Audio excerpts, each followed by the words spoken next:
Previously on the Nerdy Ronin Network. Hey Squeaky, did Nerdy Ben ever get back to us about the weather in England? Oh, you got a clip? Well, put it up then. Don't know. Might rain. Back to you, nerd.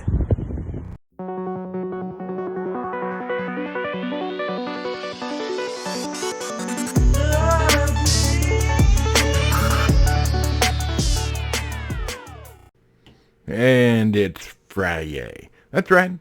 It's the end of the week. Work week's over. And the weekend is officially, for the most part, upon us. And we are excited about it. Everybody's excited to get done with the work week.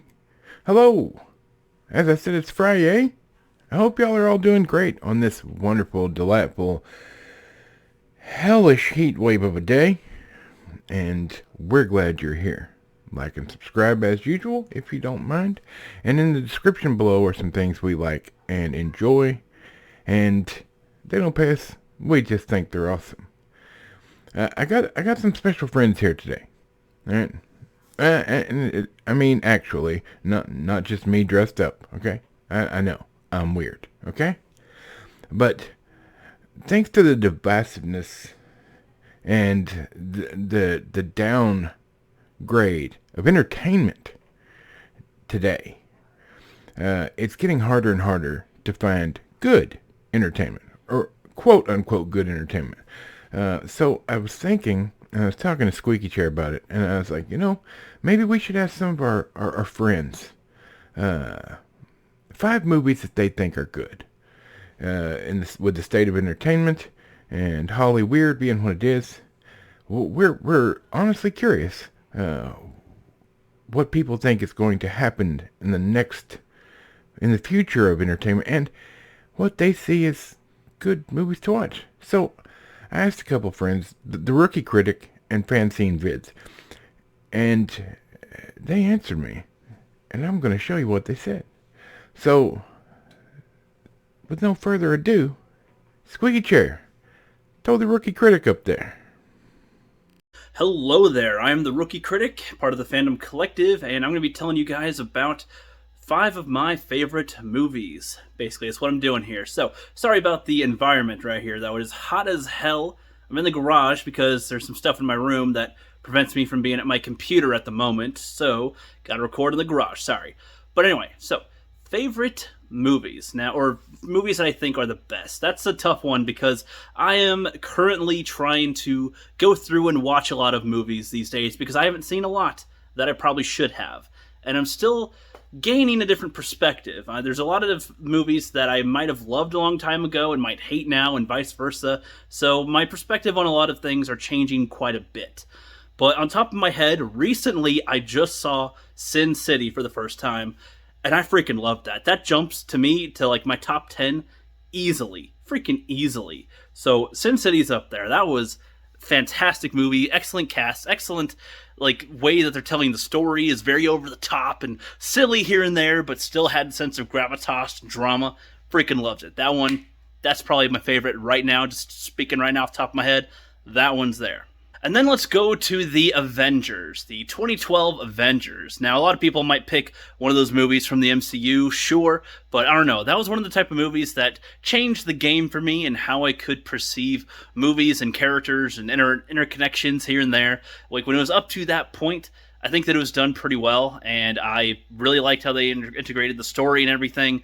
They're able to have all these characters come together into a huge battle. I loved that dynamic, and it was still funny with some hints of drama and character building, especially side characters like Black Widow and Hawkeye that did not have their own movies at the time and still were very well developed throughout the movies. Excellent. Number 3. Now, I don't have a specific movie, but I guess I'm going to say Lord of the Rings. I'm going to put Lord of the Rings around here, even though that should be at the top for most people. I know filmmaking wise that is probably always going to be at the top, but as far as favorite and what I think is the best, it is like an achievement that I wish so many filmmakers today would want to strive for and try to be like in some way, shape, or form. They get that spot. The whole production, you don't even really need to hear me go through it. You've heard it from a bunch of other people that are more experts on it than I am. Lord of the Rings is my number 3.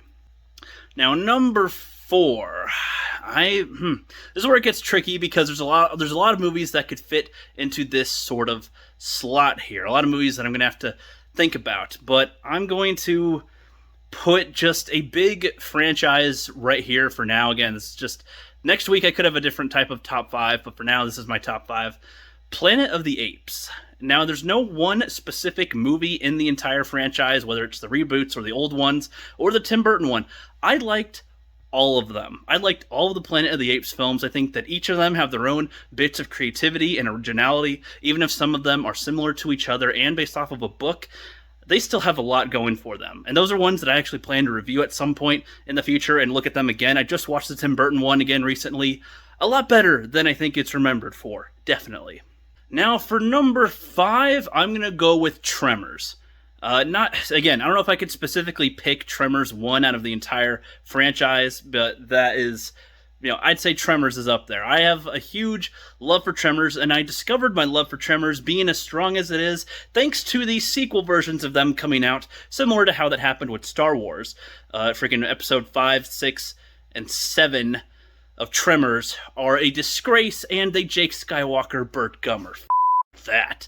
But the original ones, even though number 2 and 3 have their levels of campiness and weirdness that's kind of stupid, the ass blasters, I know it's a little ridiculous, they still had a lot of charm to them, and most of the characters still stayed intact for the most part, and still had a lot of creativity with the way they made the monsters and their interactions with them and how to kill them. Tremors is just so amazing, man. I love that one. That one, again, I've got a lot of ideas and different types of discussions that I want to have on Tremors, especially its similarity to Jaws in a way, and I saw this way before I saw Jaws. So that's something that I'll talk about more in the future. But those are my 5 ones. I know I didn't pick a specific movie, but that's what I got for now. So thank you all for listening, and see you later. Great thoughts there, Rookie Critic. We appreciate you taking part in our little experiment here. Squeaky, you got FanZcene ready there? FanZcene Vids? Go ahead and show the good people FanZcene. Hey everyone, Greg here from FanZcene Vids, and my buddy here, the Nerdy Ronin, has asked me to pick out my top 5 favorite movies for you guys, but as somebody who absolutely loves far too many movies, if you cannot tell, there's no way I can pick out my top 5 favorite movies, but what I've done is I picked out 5 movies I recommend if you've never seen them, if you've ever had any interest in them, or if I inspire you to watch them. Check these out that I'm about to go through. So let's start off first with the original The Thing from Another World, produced by Howard Hawks, starring James R. Ness, who some of you guys may know as the Rifleman, if you remember that show. This movie is just a great sci-fi 50s, 60s type movie. If you've never seen it, I recommend it. It inspired John Carpenter in so many ways. As you know, he directed the remake in the 80s, The Thing, which is a great example of how you do a remake, and is also considered a classic. So if you've ever been curious about the original, check it out. And how about another little Carpenter-inspired X-type film, but set in modern times? VFW, starring a slew of old-school action heroes here. As you can see, Martin Kove there from the Karate Kid and Cobra Kai. He's great. This movie here is just a great, fun, old-school practical effects, badass movie about a bunch of soldiers here who are at a VFW, and this girl, she comes running into their bar, and they, they're soldiers. They have to protect her from this horde of zombie-like drug-addicted men and women trying to get this money and drug that she stole from this drug dealer who, killed her sister. And it's just a great watch, a fun watch. It's just a badass movie. If you've never seen it, check it out. And moving on from that, how about a little bit of a lighter film, Mr. Destiny, starring James Belushi and Michael Caine. James Belushi stars as Larry Burroughs, a down-on-his-luck average man who, at one point in time when he was in high school, had a chance to hit the winning home run for his baseball team and win the championship, but he missed, and he feels like if he would have just hit that ball, his life would have been different. And so Michael Caine is Mr. Destiny and shows him what his life would be like if he hit that ball. And it's sort of reverse It's a Wonderful Life with a great cast, like James Belushi, Michael Caine, Linda Hamilton, John Lovitz, Rene Russo, Courtney Cox. It's just a great film. It's a fun film, and James Belushi is very underrated. Moving on from that, how about Hell or High Water, starring Chris Pine and Jeff Bridges and Ben Foster? This movie is definitely made for today's day and age. It's about two brothers who were pretty much screwed out of a lot of money once they found oil on their Texas property, and so they decide to rob the banks that screwed him out of their money and pay the bank back with that money. And Jeff Bridges is a Texas Ranger hot on their trail. And the ending of this movie will have you thinking, because it's a very modern western-y type movie that plays very well with what's going on in the world today, like I said. And the ending, man, it just makes you think, is good or bad. You know, it's just a great display of what's good, what's bad, and how people are in today's world. Finally, I recommend H.P. Lovecraft's Reanimator, a tale of Herbert West, who is this mad scientist who has developed a serum that will bring people back from the dead. It's very much H.P. Lovecraft's Frankenstein movie story, but it's turned into movie, directed by Stuart Gordon. It's fun. It's not for the faint of heart out there. It's got some great bits in it and some great comedy, some great horror. And if you're into like 80s horror and some like cheesy gore and blood and stuff, this is right up your alley. I recommend this. So I hope I gave you guys some ideas. If you're interested in these movies, let the Nerdy Ronin know. And this has been Greg from FanZcene Vids. Thanks, Rookie Critic and FanZcene Vids. We appreciate it. Great thoughts there as well, FanZcene. Hey, we hope to do this again with some more people. I've reached out to a few more people. I'm really curious what people think is good, because it can't just be me that thinks a lot of stuff is bad. So I appreciate you guys' help. If there's a movie you want me to check out, leave in the comments below. Or send me an email, thenerdyronin@gmail.com. That's right, I'll answer. I'm not a snob. Hey, thanks for being here. It was a little longer, I know, but it was nice to have some friends here to help out. I hope you enjoyed what they had to say. My phone just blew up on the desk. My apologies. Reach out, like and subscribe, all that jazz.